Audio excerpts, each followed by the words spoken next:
Hello, I'm joined by Liz Saville-Roberts, MP of Meirionnydd, Dwyfor, representing Plaid, Cymru. Hello. Hello.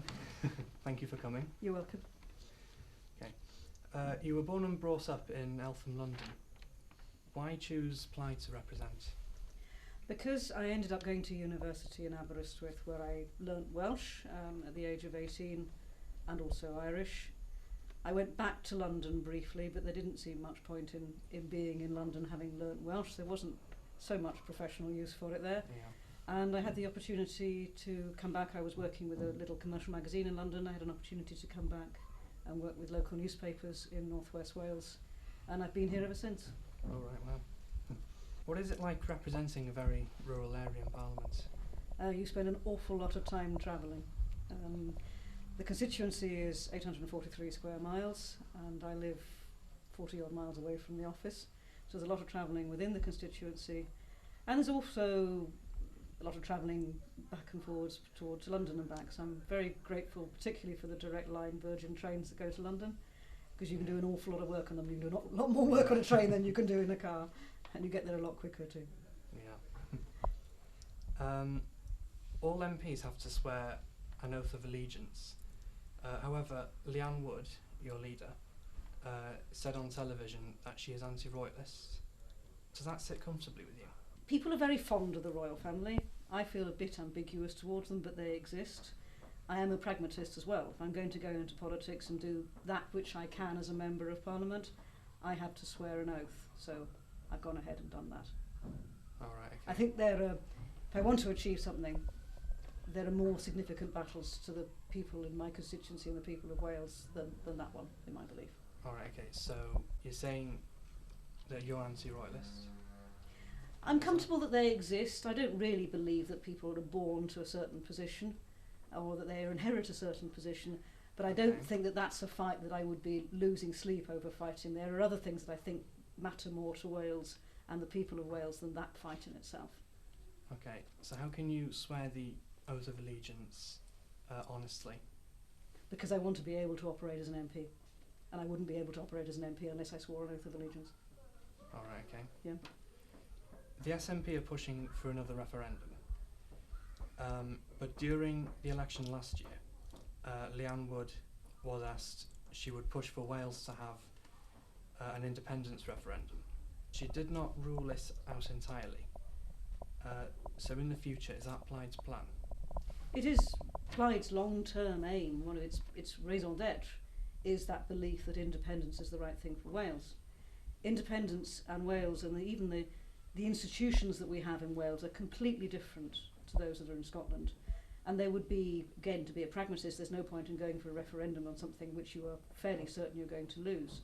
So in the meantime, you need to look at what is the principle behind independence for Wales. And much of it is to do with self-determination and self-responsibility. And of course, even before we get to independence, it has to be evident to the people of Wales that their lives would be better if we were independent, or if we have more devolution. There are stages on the way, even Dominion status, which I think one of a former Labour MP raised this week. People need to know that their lives will be better because of that. So our role is to make sure that people's lives are improving under devolution and the stages on the way, so that in the end independence becomes attractive. Because you were born in London, which means you're English, is that your own personal view, or is that just the whole party? I wouldn't have a referendum on independence. I would say that that's the view of the party. All right, I mean, if you go on our website, I think one of the questions you might be going to ask would be to do with independence and Wales' position within Europe.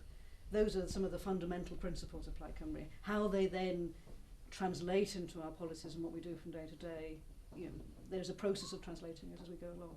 Okay, and is that comfortable with yourself? Yes. On that? Yes. Yes. All right, thank you.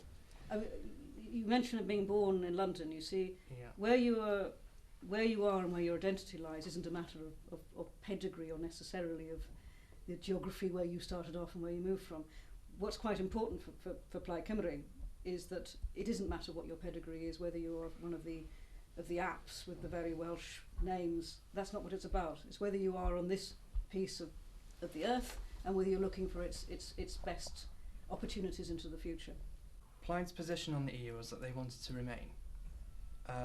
Is that your personal view? That's what I campaigned for in the referendum in June, and it is what my constituency voted for as well. Should Nicola accept the UK's decision and move on to work towards a better future for all of the UK, seeing as we voted to? Yeah, I think, leave I the mean, EU? because Nicola Sturgeon is the leader of the SNP, she is very much in a position where she had an extremely clear remit from Scotland. Of course, it's a different kettle of fish in Wales, but an extremely clear remit in Scotland that they wish to remain within the political union, and therefore she has a remit to be arguing not just for the people's voices there, but also what she believes to be best for Scotland. Similar situation, although it's more mixed politically in Northern Ireland as well. I think her arguments are very powerful for the rest. If you're looking at the four nations of the United Kingdom, England, Scotland, Northern Ireland and Wales, it was interesting that this week David Davis, the Brexit minister, has announced that there will be a joint council of ministers, joint ministerial council, whereby the leaders of each of the nations will be coming together to discuss this. What that will actually mean in real terms as to whether this is just consultancy or whether they will have a say and a vote in the final matter remains to be seen. But it is to be welcomed that he's done that. According to Plaid's website, you're asking people to join your party, and it states that your mission is to secure independence in Europe. Why do this when the majority of people in Wales voted to leave? The big question with Brexit and the referendum we had back in June is what on earth did we actually vote for? And that's what we're now discussing. It's evident really that we voted to leave the political union, which in terms of Wales is particularly significant for possibly particularly the farmers in the less favoured areas, which would be very much the mountainous areas which I represent, because whatever happens, the political union and the common agricultural policy are one and the same, and we are leaving the common agricultural policy behind, come what may, which is I think quite an interesting consideration as this begins to dawn on people. And this there are certain areas where, all right, GDP-wise it's not all that significant, but there are certain areas of the economy where that's very important. Then we're looking at, well, what does this actually mean in terms of Brexit? And what's being discussed with the Article 50 vote is that this will make Theresa May, well, certainly put her in a position where there'll be a lot of pressure on her. What are you actually negotiating for? So to come back to Wales's point of view, our argument as a party is we are an exporting nation. We're the only one of the four nations with a balance of payments. We're on the right side of it, positive balance of payments. Yeah. And if we are going to go for a situation, what's known as a hard Brexit, where we are not not members of the single market, we're not members of the customs union, we are effectively putting ourselves in a position of tariffs if we're exporting Wales exports. That is not good for Wales' interests. We are in favour of a soft Brexit, full membership of the single union, the single market, customs union. These are the sort of things that will need to come out now, and how those actually will balance. But because your political party is supposed to represent the people of the country, don't you think that their decision should be respected and honoured? Well, as a member of Parliament, you are voted in by the voters of your constituency. Then there's always that debate as to how do you best represent the voters in your constituency. It's what's called it's based on Edmund Burke, the Burkean dilemma. You can endeavour to consult everybody, but you cannot actually consult everybody. You cannot know what actually is even the majority view. For myself, I had the fact that we know the Remain vote was slightly higher. There was a Remain vote rather than a Leave vote in my constituency. Plaid Cymru is also interested in the fact that it represents the whole of Wales, which only very narrowly got the National Assembly vote as well. So we're very alert to that.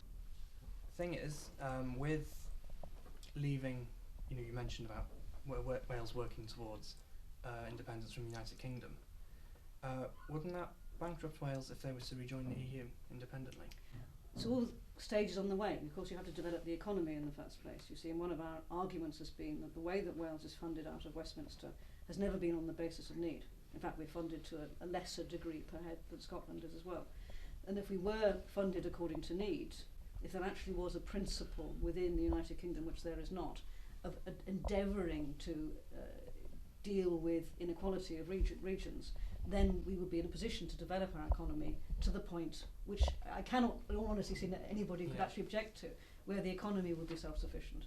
And that's the sort of support that we need. So how would you intend on getting the support of the people? Because Wales did, the majority of Wales did vote to leave. Yeah. Well, as it is, we are leaving.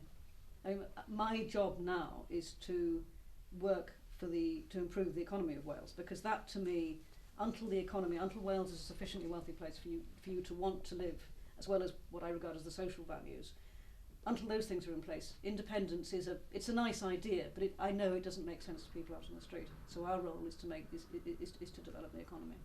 I mentioned earlier about Plaid being sort of anti-royalist. Is that anything to do with wanting to separate from the United Kingdom? Not unduly. I think it's more to do with the idea of inherited wealth and inherited status. It's not particularly to do with Wales and England in that respect, no. Alright, okay. Okay, one final question. Would you ever consider going for Plaid leadership? No. No. Because I like my life. Okay. Thank you very much. Okay, for this great. interview. Lovely. Thank you very much Wonderful to meet indeed. you. Diolch yn fawr iawn. Great. Thank you.